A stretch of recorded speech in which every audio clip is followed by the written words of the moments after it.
하나님 말씀 구약성경 미가 7장 7절에서 20절까지 말씀 묵상합니다. 오늘은 8월 31일 수요일 저녁입니다. 8월의 마지막 날, 또 미가의 마지막 부분, 미가 7장 7절에서 20절까지 교독하도록 하겠습니다. 구약성경 1297쪽입니다. 오직 나는 여호와를 우러러보며 나를 구원하시는 하나님을 바라보나니 나의 하나님이 나에게 귀를 기울이시니로다. 나의 대적이여 나로 말미암아 기뻐하지 말지어다.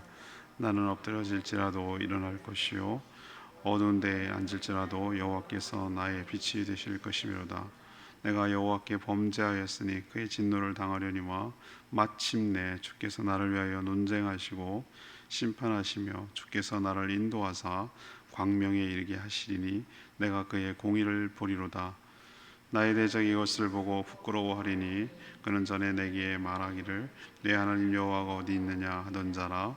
그가 거리에 진흙같이 밟히리니 그것을 내가 보리로다. 내 성벽을 건축하는 날 곧 그 날에는 지경이 넓혀질 것이라. 그날에는 아수르에서 애굽 성읍들까지, 애굽에서 강까지, 이 바다에서 저 바다까지, 이 산에서 저 산까지 사람들이 내게로 돌아올 것이나 그 땅은 그 주민의 행위의 열매로 말미암아 황폐하리로다.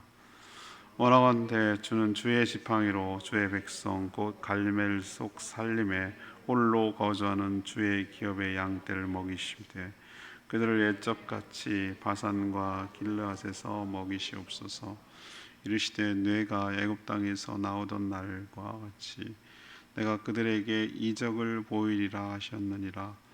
이르되 여러 나라가 보고 자기의 세력을 부끄러워하여 손으로 그 입을 막을 것이요 귀는 막힐 것이며 그들이 뱀처럼 티끌을 핥으며 땅에 기는 벌레처럼 떨며 그 좁은 구멍에서 나와서 두려워하며 우리 하나님 여호와께로 돌아와서 주로 말미암아 두려워하리이다. 주와 같은 신이 어디 있으리이까? 주께서는 죄악과 그 기업의 남은 자의 허물을 사유하시며 이를 기뻐하심으로 진노를 오래 품지 아니하시나이다. 다시 우리를 불쌍히 여기셔서 우리의 죄악을 팔로 밟으시며 우리의 모든 죄를 깊은 바다에 던지시리이다. 주께서 옛적에 우리 조상들에게 맹세하신 대로 야곱에게 성실을 베푸시며 아브라함에게 인애를 더하시리이다. 아멘. 미가 선지자는 오늘 미가 마지막 부분인데요, 하나님을 우러러 바라보겠다 7절에 그렇게 말합니다. 왜? 넘어져도 다시 일으켜 세워 광명으로 인도하실 것이기 때문입니다. 많은 백성들이 돌아오며 지경이 넓어지고 또 하나님이 그들을 친히 먹이실 것이기 때문입니다.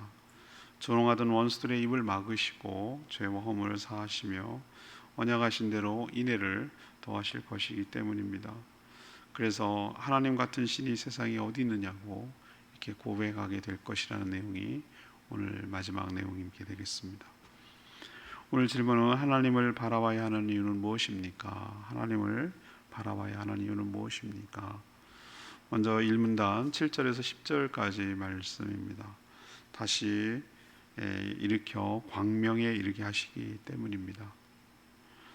미가 선지자 시대가 처한 상황은 참 암울했습니다. 그럼에도 불구하고 오늘 7절에 보면 그는 오직 여호와를 우러러 바라보겠노라고 그렇게 선언합니다.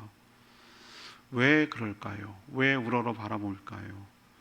하나님께서 부르짖는 기도를 들어주셔서 자신들이 엎드려질지라도 다시 일으켜 세워주실 것이기 때문입니다. 또 어두운 데 8절 말씀처럼 어두운 데 앉아있을지라도 빛이 되어주셔서 자신들의 삶을 인도하실 것이기 때문입니다. 분명 지은 죄 때문에 심판을 하시지만 죄를 변호하셔서 광명으로 인도하실 것이기 때문입니다. 미가가 여러분 5장에 뭐가 돼 있죠? 성탄절날을 하는 거죠. 베들레헴 에브라다야 네가 작은 고울일지라도, 결코 작은 고울이 아니라고 한 것이 미가 5장입니다. 예루살렘이 아닌 베들레헴에 메시아 탄생을 예고한 것이죠. 오늘 이 말씀도 예수 그리스도가 안 나오지만 이 안에 하나님의 구원 계획이 다 담겨 있어요. 우리가 죄인인 건 맞습니다. 분명한 죄를 지었어요. 그런데 죄의 싹은 사망이고 반드시 하나님의 공의로운 심판이 있어야 돼요. 근데 우리가 어떻게 살게 됐죠? 오늘 그 비결이 나오잖아요. 나를 위하여 논쟁하시고 심판하신다 그랬어요. 여기서 논쟁이라는 개념은 말싸움한다는 개념이 아니라 예수 그리스도께서 우리의 중보자가 되어주시고 대언자가 되어주시고 우리의 보혜사가 되어주시고, 그래서 우리를 죄인이지만 그 죄값을 내가 치렀기 때문에 이 죄인들에게 벌할 이유가 없다라고 그렇게 논리적으로 설명해 주시는 거죠. 그게 논쟁 속에 포함되는 거예요. 그래서 우리가 구원을 받을 수가 있는 것이죠. 우리를 얼마나 조롱했습니까? 죄를 짓도록 유혹한 것도 그들이고 죄에 종살이 하도록 한 것도 그들이고 시큰 농락당하고 조롱하고 버릴 것도 그 악한 세력들인데, 그렇게 조롱하던 당신이 틀렸다고 하나님이 사단이 대적해서 당신의 창조 계획은 완전히 틀렸다, 무산됐다, 인정해라, 그리고 굴복해라, 능력 없으면 나한테 넘겨라, 내가 당신 대신에 영광을 받을 것이다. 이게 사단의 전략이고 하나님 대신 차지하려는 것이거든요. 그래서 하나님의 치명적 약점이라고 할 수 있는 창조 세계를 파괴하고 당신의 형상으로 만들었다고 하는 인간이 얼마나 보기 좋게 깨지는지를 보여줌으로 인해서 당신이 실수를 인정하시죠? 이렇게 나가려는 것이 사단의 전략이거든요. 근데 맞아요, 원수들이 조롱하지만 하나님께서 사단이 모르는 게 하나 있어요. 그 연약한 인간들을 뒤엎고 자신이 인간이 되어서 그 연약함을 다 감당하고 뒤집어 엎으시고 죄값을 치르시고 그렇게까지 구원하시리라고 생각하는 그 깊은 사랑과 그 깊은 지혜를 사단은 깨닫지 못했어요. 사랑은 죽음보다 강하고, 옛날에 김성일 씨가 쓴, 기독교 작가가 쓴 책 제목이에요. 사랑은 죽음보다 강하고. 사랑이 죽음을 이긴다는 거예요. 삼켜버린다는 거예요. 하나님의 사랑이 우리의 죄와 사망을 삼켜버렸어요. 극복해버렸어요. 그 원수들의 조롱을 보기 좋게 되치게 하셨어요. 오늘 그 표현이에요. 하나님께서 그렇게 조롱하던 원수들을 부끄럽게 만드시고, 하나님이 어디 있느냐, 네가 믿는 하나님이 도대체 어디 있느냐 라고 그렇게 마음껏 조롱하며 성도들을 공경에 빠뜨리던, 그 공경을 기뻐하던 즐기는 그 악한 원수 대적들을 하나님께서 심판하셔서 오늘 뭐라고 표현하냐면은 진흙같이 밟아버릴 것이다. 진흙처럼 흙같이, 진흙처럼 밟히는 것을 내가 볼 것이다. 10절에 그런 표현이 나오잖아요. 이런 모든 것의 핵심, 구원의 핵심은 우리를 심판 가운데도 우리를 위해 변론하여 주시고 구원해 주시는 예수 그리스도 때문인 줄 믿습니다. 예수 그리스도란 말은 한마디도 안 나오지만 이 미가석 속에 풍성하게 들어있는 하나님의 놀라운 구원 계획이 예수 그리스도가 대입되지 않고는 설명할 길이 없는, 그분만이 이것을 설명해낼 수 있고 이것이 딱 들어맞는, 딱 아구가 맞는 그런 것이기 때문에 하나님의 구원 계획이 놀랍기 때문에, 이런 계획을 하나님이 솔루션을 갖고 있기 때문에 7절에 있는 말씀처럼 미가 선지자는 나는 여호와를 우러러 보며 나를 구원하시는 하나님을 바라보겠습니다 라고 고백할 수가 있는 것이죠. 우리 역시 오늘 말씀을 통해서 우리의 상황은 그렇게 녹록지가 않아요. 삶이 그렇게 고단하고 힘들고 어려워요. 저희 참 여러 집안 일이 복잡하고 힘들어요. 동생들 참 삶의 무게가 너무너무 힘들고 어려워요. 그래서 기도를 많이 해요. 기도를 하는데 간절히 기도하죠.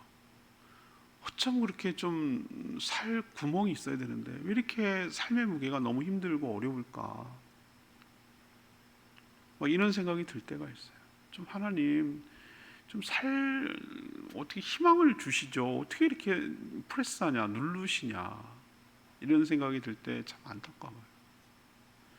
한 사람 한 사람 삶을 보면은 삶의 무게가 너무 힘들고 어려워 보여요. 모든 사람을 가만히 뜯어보면 정말 쉽지 않은 삶을 다들 살고 있구나라는 생각이 들어요. 그렇게 녹록지 않은 삶. 얼마나 안 믿는 사람들은 조롱합니까? 네가 예수 믿어서 나아진 게 뭐가 있냐? 네가 덕본 게 뭐가 있냐? 네가 무슨 축복을 받았다는 거냐? 이렇게 얼마나 조롱하는지 몰라요. 그런데 우리가 오늘 미가 선지자처럼 여호와 하나님을 우러러보는 이유는 그런 가운데도 나를 구원하시고 나를 위해서 변호하시고 그렇게 조롱하던 원수들을 진흙처럼 밟으시고 역전시키시고 그들이 오히려 놀라게 만드시고 부끄럽게 만드실 그 하나님의 놀라운 구원 계획이 있기 때문에 이 환난과 어려움과 삶의 무게 가운데도 오직 하나님만 바라보는 저와 여러분 되기를 소망합니다. 제가 그런 표현을 쓴 적이 있어요. 낭떠러지에 떨어지는 그 찰나의 순간에도 눈빛은 하나님을 향해 있어야 된다.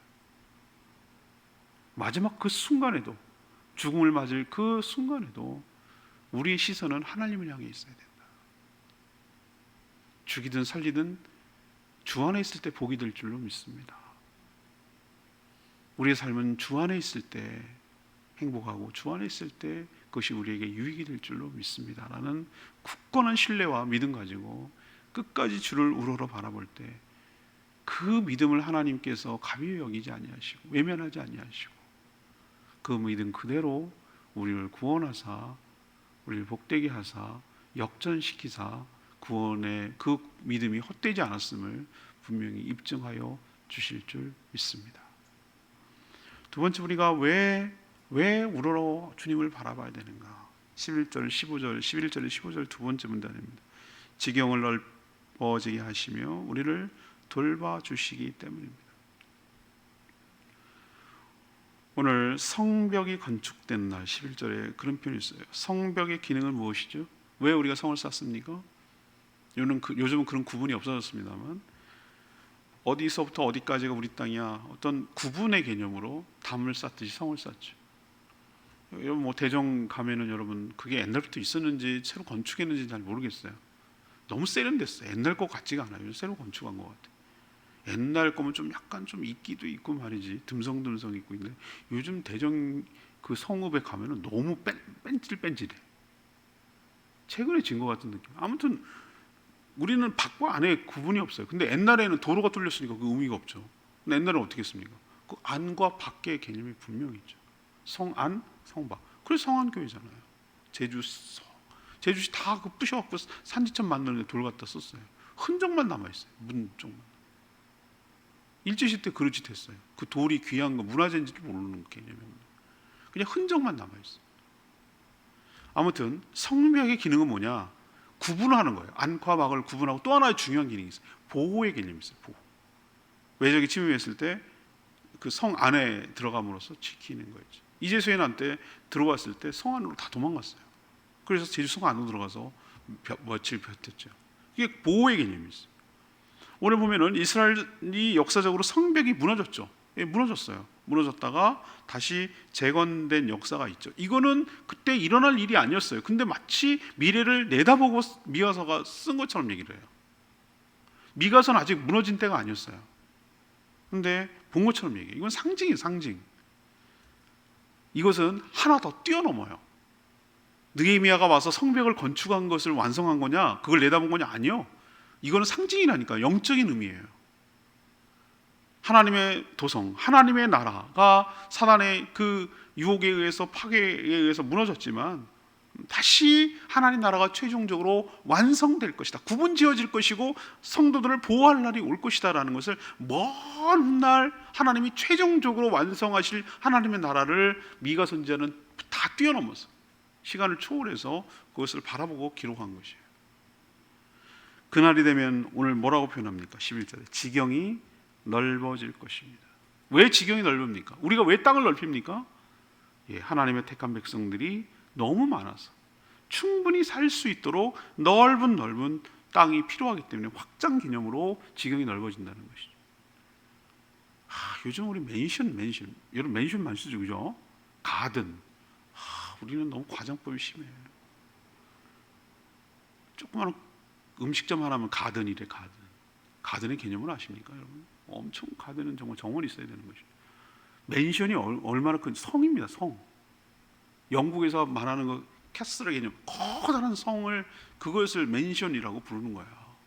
근데 우리는 연립주택 네 채 세워놓고 맨션이래. 맨션. 얼마나 과장이 심하죠. 그런데 천국이 그럴 거라는 거예요. 천국. 요한계시록에 보면은 그 스타디아 뭐 이렇게 단위가 있어요. 그 길이를 재는 단위가 어마어마해요. 어마어마해. 그걸 뭘 보냐면, 길이가 왜 필요해? 우리의 영적인 길. 아니요. 저는 그런 얘기를 통해서 뭘 알 수 있냐면, 천국은 가상의, 우리가 요즘 하면 뭐 메타버스 어쩌고저쩌고 그러는데, 그렇게 가상의 게 아니라 실제 하고 있다는 걸 우리에게 보여주려고 그렇게 얘기하시는 거예요. 분명히 이 차원의 세계는, 우리가 살고 있는 차원의 세계는 아니지만 실체가 없는 게 아니라는 거예요. 분명한 뭔가의 실체가 있다는 것을 우리에게 감지시키기 위해서 우리가 쓰는 단위인 길이, 넓이 이런 것들을 얘기하는 것은 분명히 뭐가 있다? 차원은 다르지만 실체는 있다. 이걸 우리에게 깨우치려고 그렇게 얘기하는 거예요. 오늘 보세요. 이게 영적인 해석이라며요. 근데 지경이 넓어진다는 거예요. 왜 그런가? 흩어졌던 하나님의 백성들이 주님께로 돌아올 것이기 때문에 12절에 돌아온다고 그랬어요. 돌아온다고. 이것은 단순히 2차 세계대전 후에 이스라엘 건국을 의미하는 게 아니에요, 여러분. 저는 이것을 어떻게 해석했냐면, 먼 미래에 다른 차원의 하나님 나라가 세워지고 완성될 것을 상징하는 걸로 봤어요. 이미 살고 있던 주민들은 행위의 열매 때문에 황폐하게 돼. 거기 살고 있는 주민들은 황폐화될 것이다. 이거는 뭘 말하는가? 사단과 그의 세력들, 공중 권세 잡은 그 세력들이 하나님의 심판으로 멸망될 것을 예언하는 내용이에요. 그렇게 모인 하나님의 백성들은 어떻게 됩니까? 14절의 표현대로 하나님이 친히 그들의 목자가 되어 주셔서 그들을 먹이시며 인도해 가시는 것이죠. 이것이 바로 이 세상과 저 세상에서 일어날 일들을 겹쳐 보이는 것이에요. 하나님은, 예수 그리스도는 그때나 지금이나 앞으로도 우리의 목자가 되어 주셔서 친히 우리를 인도해 가시며 먹이시며 보호하시며 우리를 복내려 주실 줄 믿습니다. 지금도 그러하고 앞으로도 우리의 영원한 목자가 되어 주셔서 우리의 삶을 인도하며 책임져 주실 줄 믿습니다. 그렇기 때문에 우리는 우러러 여호와 하나님을 바라본다라고 말하는 거예요. 믿을 사람 의지하지 말라고. 사람 의지하다가 큰 코 다친다고. 하나님만 바라보는 저희들 되기를 원합니다. 하나님은 결코 배신하시는 분이 아니에요. 하나님 결코 우리를 외면한 분이 아니에요. 하나님만이 신뢰할 수 있는 분이에요. 그 누구도 신뢰할 수가 없어요. 그러니 여러분, 오늘 미가 선지자처럼 나의 목자 되어 주시고 나의 지경을 넓혀 주시고 나를 친히 인도해 가시는 그 하나님을 우러러 바라보는 저와 여러분 되기를 원합니다. 마지막 세 번째 16절에서 20절, 왜 하나님을 우러러 봐야 되는가? 죄를 용서해 주시며 인애를 더해 주시기 때문에 그렇습니다. 미가 선지자만 아니라 우리 역시 하나님만 우러러 봐야 하는 이유가 뭘까? 미가 선지자 고백 때문이에요. 오늘 18절부터 20절까지 말씀 쭉 나와 있죠. 주와 같은 신이 어디 있습니까? 이게 이제 오늘 레마 말씀이었는데, 하나님만이 우리의 18절인 말씀대로 죄와 허물을 용서해 주시고 우리를 구원해 주시기 때문에 그렇습니다. 사람들을 미혹하여 죄를 짓게 만들고 죄를 미끼로 죽음을 무기로 협박해서 자신의 종으로 삼고 지냈던 어둠의 세력들이 하나님의 심판으로 무너질 것이며, 오히려 하나님의 구원을 보고 그들은 입을 막고 부끄럽게 될 줄로 압니다. 동시에 자신들이 받게 될 심판 앞에 두려워 떨게 될 것입니다. 그게 17절에 나오는 표현입니다. 하나님은 우리의 허물과 죄를 예수 그리스도를 보시고 용서해 주십니다. 십자가의 진노를 다 쏟아 부어 주셔서 우리에게 더 이상 진노하지 않으십니다. 다 이루었다. 다 이루었다. 뭔 뜻입니까? 인간이 받아야 될 벌을 내가 다 받았다. 그래서 인간이 받아야 될 벌은 이제 없다. 다 끝났다. 채무 끝났다. 다 갚았다. 예수 그리스도의 말이 하나하나가 다 의미심장한 것이. 그래서 예수님 때문에 우리가 허물과 죄가 용서받을 수 있는 길이, 근거가 생긴 줄로 믿습니다. 죄가 있으면 하나님 나라에 들어갈 수 없거든요. 하나님과의 관계가 깨져서 죄 없는 거룩한 분과 같이 살 수가 없거든요. 근데 예수님 때문에 그게 가능해지셨어요. 그러기 위해서 그 속죄를 위해서 아들을 보내신 것이고요. 우리를 불쌍히 여기셔서 죄를 용서해 주실 뿐만 아니라 우리에게 하신 언약대로 인애가 뭡니까? 자비와 은혜를 베풀어 주시는 분이에요. 단순히 죄 용서되고 그것으로 끝이 아니라 그 뒤에 뭡니까? 인애를, 사랑을 베풀어 주신다고요. 이것이 바로 성도가 경험하게 될 마지막 모습일 줄로 압니다. 우리는 이것을 믿기 때문에, 이 죄사함과 온전한 구원을 믿기 때문에 7절에 있는 말씀대로 오직 나는 여호와를 우러러 나를 구원하시는 하나님을 바라보나이다. 이 미가의 고백이 저와 여러분의 고백이 되기를 소망합니다. 오늘 내 말씀이 18절에 있는 말씀, 이 말씀이 참 멋진 고백이고 우리의 고백이 됐으면 좋겠어요. 주와 같은 신이 어디 있으리까? 주께서는 죄악과 그 기업에 남은 자의 허물을 사유하시며 인애를 기뻐하심으로 진노를 오래 품지 아니하시나이다. 주와 같은 분은 없습니다. 미가의 선자의 고백이 우리의 고백이 되기를 간절히 소망하는 것이죠. 우리도 그냥 앵무새처럼 따라하는 개념이 아니라 이런 고백이 여러분 그 밑에 속 깊은 곳에서 이렇게 토해 나오는 여러분의 신앙 고백이 되기를 원합니다. 살아보니, 지내놓고 보니, 돌아보니, 겪어보니 주님 같은 분이 없습니다. 주님 같은 분이 없습니다 라고 체험을 바탕으로 신뢰가 쌓여서 나오는 고백이 저와 여러분의 고백이 이 고백이 되기를 원합니다. 상황은 어떻습니까? 미가 선지자가 처하는 상황은 눈에 보이는 상황은 갈수록 더 나빠져요. 근데 어떻게 이런 고백을 할 수가 있을까? 이 정신승리인가? 그럴 거야, 그럴 것이야, 그래야 돼, 뭐 이런 식으로 자기를 암시하는 건가? 아니에요. 주님 안에 있을 때 모든 것이 문제가 되지 않기 때문입니다. 그렇게 조롱하며 부려먹던 원수 사단 마귀도 두려워하며 그 입을 닫게 될 것입니다. 우리의 가장 큰 문제였던 죄와 사망의 문제를 해결해 주셨습니다. 우리의 수치를 씻어 주셨습니다. 다시 일으켜 주셔서 광명의 세계로 인도하여 주시고 돌봐주시는 분입니다. 그래서 저도 여러분도 미가 선지자도 모든 믿는 자들이 이 미가가 고백했던 고백을 다 하게 될 것이에요. 18절 주와 같은 신이 어디 있으리까? 이 고백이 저와 여러분 고백이 되기를 원합니다. 오늘 말씀 붙들고 기도하기 전에 588장 부르고 기도하는 시간 갖겠습니다. 찬양지 588장입니다.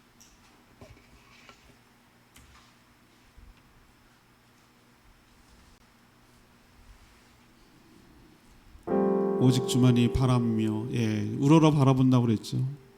하나님만 바라라. 잠잠히 하나님만 바라라.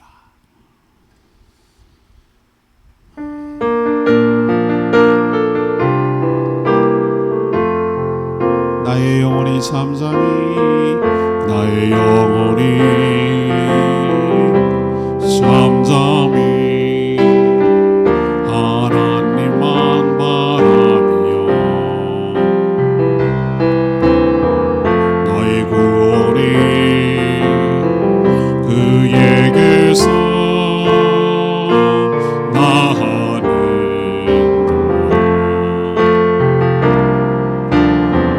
나의 영혼아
주만이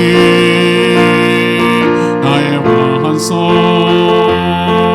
나의 구원이시니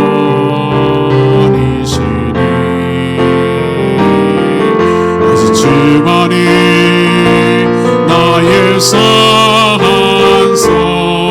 내가 요동치 아니하리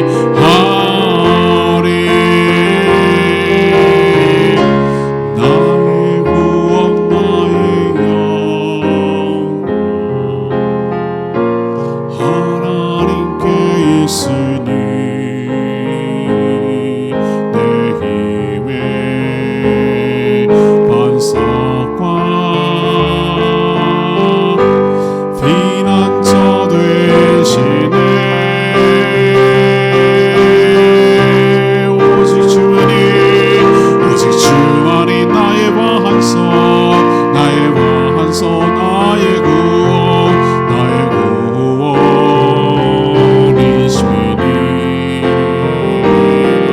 오직 주만이 나의 산성 내가 요동치 아니하리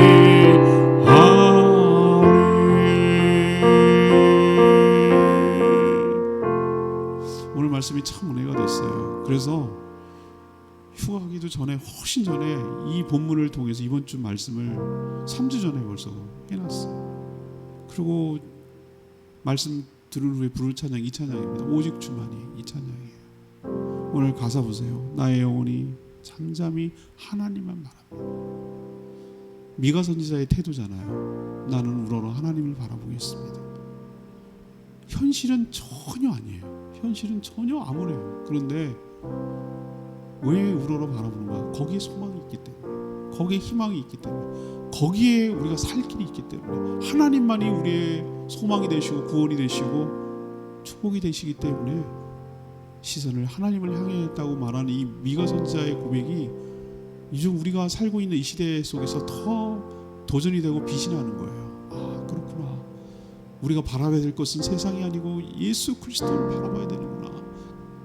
그분이 우리의 소망이구나, 우리의 희망이구나. 이런 생각이 더 절절하게 드는 때가 요즘이에요. 하나님, 미가 선지자처럼 오직 주만 바라보겠습니다. 오직 주님만 우러러 바라보겠습니다. 나의 소망 되시고 나의 구원 되시는 주님을 바라보겠습니다. 그래서 살 길이 열리도록 은혜를 베풀어 주시옵소서. 다 같이 주여 외치며 기도합니다. 주여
하나님, 저희도 미가 선지자처럼 하나님만 우러러 바라보기를 원하나이다.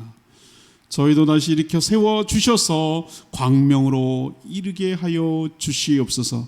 우리를 그렇게 조롱하며 부려먹던 악한 원수들의 손에서 벗어나게 하시고 그들의 입을 닫게 하여 주시옵소서. 우리의 지경이 넓어지며 친히 목자가 되어 주셔서 우리를 선한 길로 인도하여 주시옵소서. 우리의 죄와 허물을 용서해 주시고 인애를 더하셔서 우리도 동일하게 주와 같은 신이 어디 있으리까 라고 고백하게 하여 주시옵소서. 그렇게 인도하실 주님을 신뢰하고 예수 그리스도의 이름으로 축복하며 기도합니다. 아멘.